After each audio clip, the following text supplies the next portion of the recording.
നമസ്കാരം. My experiments in പോലീസിൻ്റെ 34ാമത്തെ വീഡിയോയിലേക്ക് സ്വാഗതം. ഇന്ന് സംസാരിക്കുന്നത് കേരള പബ്ലിക് സർവീസ് കമ്മീഷൻ്റെ ഇപ്പോഴത്തെ ദുരവസ്ഥയെ പറ്റിയാണ്. നമ്മളുടെ ചെറുപ്പക്കാരുടെയും യുവാക്കളുടെയും ഏറ്റവും വലിയ പ്രത്യാശ നീതിയുക്തമായിട്ട് ഉദ്യോഗാർത്ഥികളെ തിരഞ്ഞെടുത്ത് കഴിവും പ്രാപ്തിയും മാത്രം മാനദണ്ഡമാക്കിക്കൊണ്ട് ഉള്ള ഒരു സെലക്ഷൻ പ്രോസസ്സിലൂടെയാണ് നമ്മുടെ പബ്ലിക് സർവീസ് കമ്മീഷൻ്റെ PSCയുടെ എല്ലാ ലിസ്റ്റുകളും പുറത്തു വരുന്നെന്നുള്ള പ്രത്യാശയിലൂടെയാണ് ആയിരക്കണക്കിന് ആളുകൾ നമ്മുടെ PSCയെ കണ്ടുവന്നിരുന്നത്. എന്നാൽ അതിന് കാതലായ ഉടവ് സമീപകാലത്ത് ഉണ്ടായിട്ടുള്ളതാണ്. നമ്മുടെ PSC ഒരു വെള്ളാനയാണെന്ന് ആദ്യമായിട്ട് ഞാൻ പറയുകയാണ്. ഇന്ത്യയിലെ ഒരു പബ്ലിക് സർവീസ് കമ്മീഷനിലും 21 അംഗങ്ങളുള്ള ഒരു കമ്മിറ്റിയില്ല. കേരളത്തിൽ മാത്രമേ ഒരു ചെയർമാൻ ഉൾപ്പെടെ 21 അംഗങ്ങൾ കേരള പബ്ലിക് സർവീസ് കമ്മീഷനിൽ ചുമതലക്കാരായിട്ടുള്ളൂ. വലിയ സ്റ്റേറ്റുകളായ ഉത്തർപ്രദേശിൽ വെറും 9 ചെയർമാൻ ഉൾപ്പെടെ 9 അംഗങ്ങൾ മാത്രമേ ഉള്ളൂ. അതുപോലെ വലിയ സ്റ്റേറ്റായ മധ്യപ്രദേശത്തിൽ ചെയർമാൻ ഉൾപ്പെടെ വെറും 5 പേര് മാത്രമേ ഉള്ളൂ. ഇനി രാജസ്ഥാനിലെ സ്ഥിതി എടുത്താൽ ചെയർമാൻ ഉൾപ്പെടെ 11 പേർ മാത്രമേ ഉള്ളൂ. അതിൽ നിന്നും ഇതൊരു വലിയ വെള്ളാനയാണെന്നുള്ളത് നമുക്ക് കൃത്യവും വ്യക്തവുമായിട്ട് അറിയാവുന്നതാണ്. മുൻ സർക്കാരിൻ്റെ കാലത്ത് പബ്ലിക് സർവീസ് കമ്മീഷനിൽ എത്തിയവർ പലരും മെമ്പറായി എത്തിയവർ സംബന്ധിച്ച് വലിയ ആരോപണങ്ങൾക്ക് വിധേയരായവരുണ്ട്. വലിയ ലക്ഷങ്ങൾ നമ്മുടെ പൊതുസമൂഹത്തിൽ കോഴ കൊടുത്താണ് നിയമനം വാങ്ങിയെന്ന് അതാത് പാർട്ടികളിൽ നിന്ന് തന്നെ ആരോപണങ്ങൾ ഉണ്ടായിട്ടുള്ളതാണ്. ഇതൊരു വീതം വെപ്പ് രാഷ്ട്രീയമാണ്. ചീള് പാർട്ടികളുമൊക്കെ PSCയിൽ അംഗത്വം വേണം. അങ്ങനെയാണിതൊരു ജംബോ കേരളത്തിലെ പൊതുകടത്തിൻ്റെ കണക്ക് വെച്ച് നോക്കുമ്പോൾ വല്ലാത്തൊരു സ്ഥിതിയിലേക്ക് ഈ ജംബോ ലിസ്റ്റ് അല്ലെങ്കിൽ ജംബോ കമ്മീഷൻ എത്തിച്ചേർന്നിട്ടുള്ളതാണ്. നമ്മുടെ ഭരണഘടനാ പ്രകാരം ആർട്ടിക്കിൾ 14 പ്രകാരം നമുക്ക് ഇക്വാളിറ്റി ബിഫോർ ലാ പറയുന്നുണ്ട്. അതുപോലെ ആർട്ടിക്കിൾ 15 പ്രകാരം വിവേചനം, റിലീജിയന്, race, caste, sex, place of birth തുടങ്ങിയ കാര്യങ്ങളിൽ പൗരന്മാരെ വിവേചനം അംഗീകരിച്ചിട്ടില്ലാത്തതാണ്. അതുപോലെ ആർട്ടിക്കിൾ 16 പ്രകാരം പബ്ലിക് എംപ്ലോയ്മെൻറ്റിൽ എല്ലാവർക്കും തുല്യ അവസരം അനുവദിച്ചിട്ടുള്ളതുമാണ്. ഇത് മൂന്നും പബ്ലിക് സർവീസ് കമ്മീഷൻ്റെ നിയമനങ്ങളും സെലക്ഷനുമായി ബന്ധപ്പെട്ട് പ്രധാനപ്പെട്ട 3 ഭരണഘടനയിലെ ഗ്യാരൻറ്റീഡ് ഫണ്ടമെൻ്റൽ റൈറ്റ്സ് ആണ്. ഈ ഗ്യാരൻറ്റീഡ് ഫണ്ടമെൻ്റൽ റൈറ്റ്സ് ഉള്ളതുകൊണ്ടാണ് നമുക്കൊക്കെ അല്ലെങ്കിൽ ഈ യോഗ്യത മാനദണ്ഡമായിട്ട് സർവീസിൽ കയറാൻ കഴിയുന്നത്. ഇതേതെങ്കിലും രാഷ്ട്രീയ പാർട്ടിയുടെ ഔദാര്യം അല്ല. അത് നമ്മൾ പ്രത്യേകം മനസ്സിലാക്കേണ്ടതാണ്. ഏതെങ്കിലും രാഷ്ട്രീയ പാർട്ടിയുടെ വീട്ടിൽ നിന്നും അല്ല നമ്മൾ പൊതു ഖജനാവിലേക്ക് അല്ലെങ്കിൽ ഉദ്യോഗസ്ഥർക്ക് ശമ്പളം ലഭ്യമാക്കുന്നത്.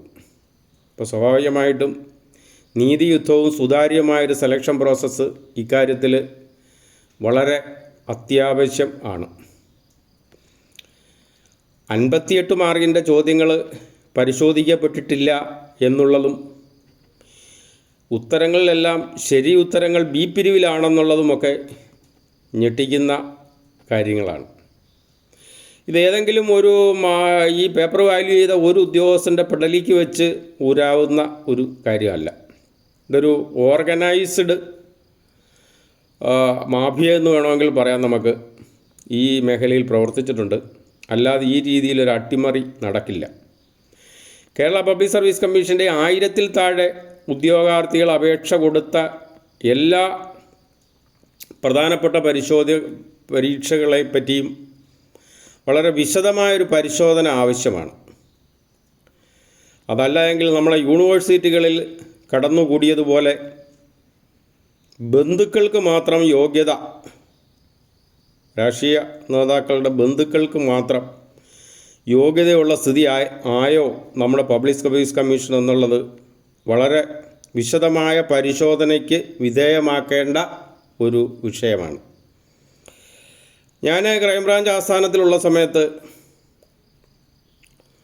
ഒരു സെലക്ഷനുമായി ബന്ധപ്പെട്ട് അത് ലോവർ ഡിവിഷൻ ക്ലർക്കിൻ്റെ ഒരു ചോദ്യപേപ്പർ ലീക്കായ അന്നത്തെ സാഹചര്യത്തിൽ ചോദ്യപേപ്പർ ലീക്ക് ചെയ്യാനേ പറ്റും. ഇപ്പോഴത്തെ പോലുള്ള ഈ ആസൂത്രിതമായ ഈ മാഫിയ പ്രവർത്തന പുതിയ പുതിയ മേഖലകളിലെ കണ്ടെത്തലാണ് ഈ 58 മാർക്കിൻ്റെ പരീക്ഷാ പേപ്പർ നോക്കാതിരിക്കുക, ബാക്കി മാത്രം നോക്കിയിട്ട് റാങ്ക് ലിസ്റ്റ് പ്രസിദ്ധീകരിക്കുക, ഉത്തരങ്ങളെല്ലാം ബി പിരിവിലാക്കുക. ഇത്രയൊന്നും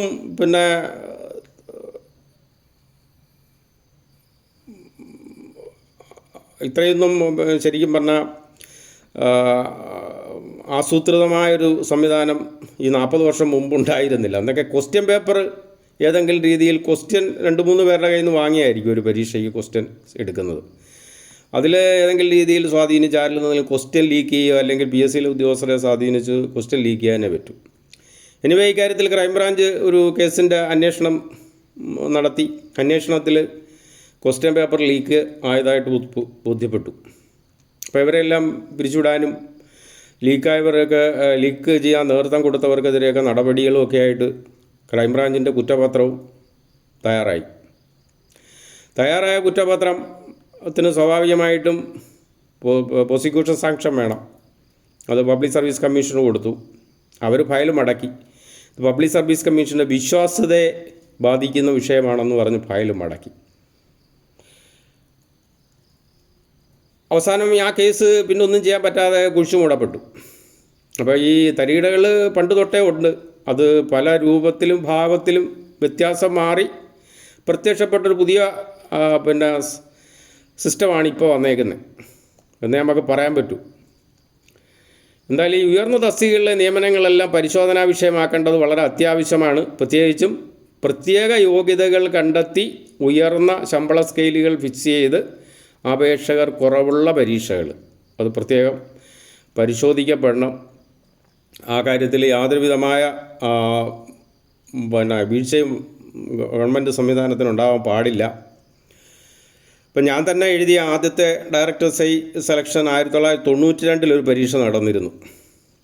അത് അന്ന് ക്യാൻസൽ ചെയ്തു. എനിക്ക് തോന്നുന്നു ക്വസ്റ്റ്യൻ ലീക്കായി എന്നുള്ളൊരു ആക്ഷേപം ഉണ്ടായതിനെ തുടർന്നാണ്. പിന്നീട് 93 പിന്നത്തെ പരീക്ഷ നടന്നത്. ഇപ്പോൾ പോലീസിലൊക്കെ പരീക്ഷ നടത്തുമ്പോൾ സ്വാഭാവികമായിട്ടും ഇതിന് ഒരു ക്വസ്റ്റ്യൻ അന്നൊക്കെ ഡിസ്ക്രിപ്റ്റീവ് ടെസ്റ്റാണ്. പോലീസ് ആസ്ഥാനത്ത് തന്നെ വാങ്ങിക്കാറുണ്ട്. അത് സാധാരണയായിട്ട് ADGP ആയിരിക്കും തയ്യാറാക്കുന്നതെന്നാണ് ഞാൻ മനസ്സിലാക്കിയിട്ടുള്ളത്.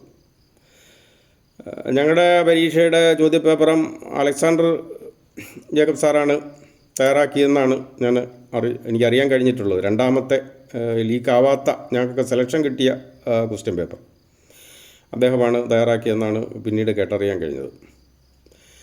പിന്നീട് ഞങ്ങൾക്ക് ശേഷം നടന്ന സെലക്ഷനിലും ഇതേ ആക്ഷേപം ഉണ്ടായിട്ടുള്ളതാണ്. ഈ നമ്മുടെ മുൻ മുഖ്യമന്ത്രി ശ്രീ VS അച്യുതാനന്ദൻ്റെ ഭാഷയിൽ പറഞ്ഞാൽ ആ ലിസ്റ്റിൽ ഗൺമോന്മാർ കുറേ കൂടുതൽ കടന്ന് കയറി. മുൻ ലിസ്റ്റുകളിലൊന്നും ഇല്ലാത്തതുപോലെ ഗൺമോന്മാർ കടന്ന് കയറിയതായിട്ട് ആക്ഷേപമൊന്നും ഉണ്ടായിരുന്നു. പിന്നെ ഇത് തന്നെ വെച്ചൊരു അന്വേഷണം നമ്മുടെ PSC വിജിലൻസ് നടത്തിയിട്ട് കാര്യമൊന്നുമില്ല. നമുക്ക് തന്നെ അറിയാം, കഴിഞ്ഞ 10 വർഷത്തിനകം ഇവിടെ കേരളത്തിൽ പബ്ലിക് സർവീസ് കമ്മീഷനിൽ ഒരു SP വിജിലൻസ് ഓഫീസറായിട്ടുണ്ടായിരുന്നു.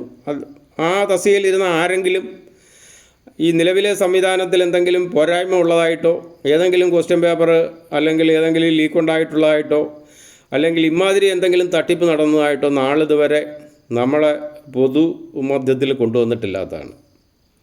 നമ്മളെ തിരുവിതാംകൂർ ദേവസ്വം ബോർഡിലും അതുപോലെയാണ്. അവിടെ SP ഉണ്ട്. അവരാരും അവിടെ നടന്ന ഈ പറയുന്ന സ്വർണം കടത്തിക്കൊണ്ട് പോയതൊന്നും അവരാരും റിപ്പോർട്ട് ചെയ്തിട്ടില്ല. റിപ്പോർട്ട് ചെയ്താൽ ഒരുപക്ഷെ അവർക്കാർക്കും അവിടെ കഴിയാനും പറ്റില്ലെന്നാണ് എനിക്ക് തോന്നുന്നത്.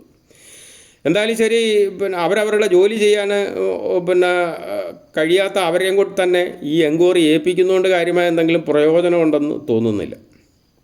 ആയതിനാൽ ഏതെങ്കിലും പോലീസ് സ്റ്റേഷനിൽ ഇതിനൊരു മെഡിക്കൽ കോളേജ് പോലീസ് സ്റ്റേഷനാണ് ഈ പറയുന്ന പട്ടം PSC ഓഫീസ് ഇരിക്കുന്നതെങ്കിൽ മെഡിക്കൽ കോളേജ് പോലീസ് സ്റ്റേഷനിൽ കേസെടുത്തിട്ട് നമ്മുടെ ലോക്കൽ പോലീസ് ഒരു ആലസ്യത്തിലായിരുന്നു, പൂർണ്ണമായിട്ടും ആലസ്യത്തിൽ നിന്ന് മുക്തമായി എന്ന് വിശ്വസിക്കുന്ന ആളല്ല ഞാൻ. അപ്പോൾ ആലസ്യത്തിൽ തന്നെ തുടരുകയാണെങ്കിൽ അത് CBI കൊണ്ട് തന്നെ പരിശോധിപ്പിക്കണമെന്നുള്ള അഭിപ്രായമുള്ള ആളാണ് ഞാൻ.